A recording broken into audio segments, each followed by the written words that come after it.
It had been a year since Jake's mother died, and life had been going smoothly. His father, Mr. Thompson, ran a small coffee shop in town, and Jake helped out during his college breaks. When he wasn't working, Jake and his best friend, Mike, spent their days relaxing or going to the beach. Life was simple, and Jake liked it that way. But one sunny summer afternoon, everything changed. Jake and Mike were chatting on the beach when two large figures caught their attention. Two tall, muscular young women were playing volleyball nearby, literally crushing the sand with each hit. Their movements were fluid and powerful, as if they were born for the sport.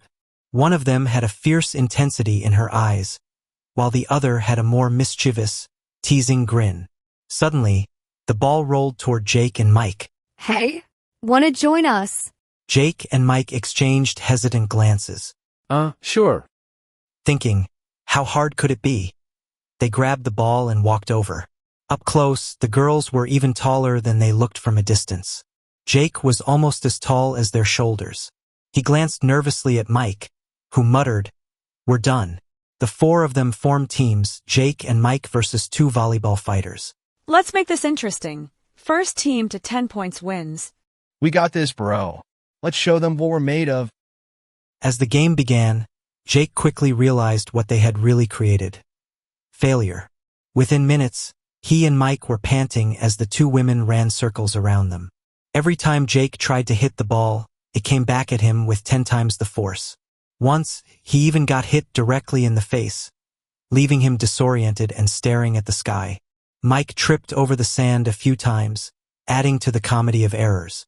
Meanwhile, the two girls were laughing and barely breaking a sweat. They were like volleyball gods, and Jake and Mike were, well, mortals.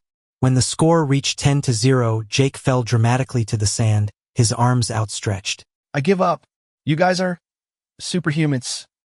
One of the girls grinned and reached out to help him up. We're a high school volleyball team. State champions. Whoa. I think they've ripped my self-esteem to shreds. Good game, guys.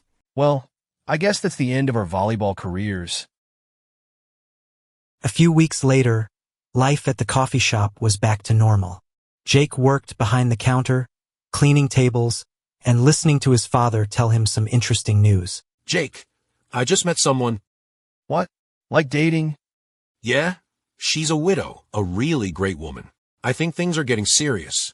Cool. Good for you, Dad. I'd love for you to meet her. We're going to her house for dinner tomorrow night. Sure. I'd love to meet her.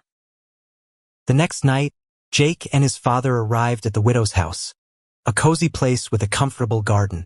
As they approached the door, Jake was struck by a strange feeling of déjà vu. When the door opened and standing there was Volleyball Girl. You? Jake exclaimed, pointing at her as if he had just seen a ghost. Olivia, the volleyball champion, blinked in surprise before recognizing Jake. Oh no, it's you. The guy I hit in the face with a ball 5 times. You're my dad's girlfriend's daughter? The widow appeared behind Olivia, beaming warmly. Jake, this is my daughter, Olivia. I assume you've met. Ready for another round of volleyball, little one? No. I'd rather have dinner and forget about the whole beach incident. When they all sat down to eat, it turned out to be a pleasant evening. The widow was kind, and her father was happier than Jake had seen him in years. Olivia was still a little smug about her volleyball skills, but her teasing was good-natured. As they left, Olivia called out to Jake. Next time, look your best, because now you're family, and we play volleyball every Sunday. Good. I'm related to a volleyball star. What could possibly go wrong? But, deep down, Jake knows this is just the beginning of a new adventure. One filled with spikes, laughs, and a little sibling rivalry.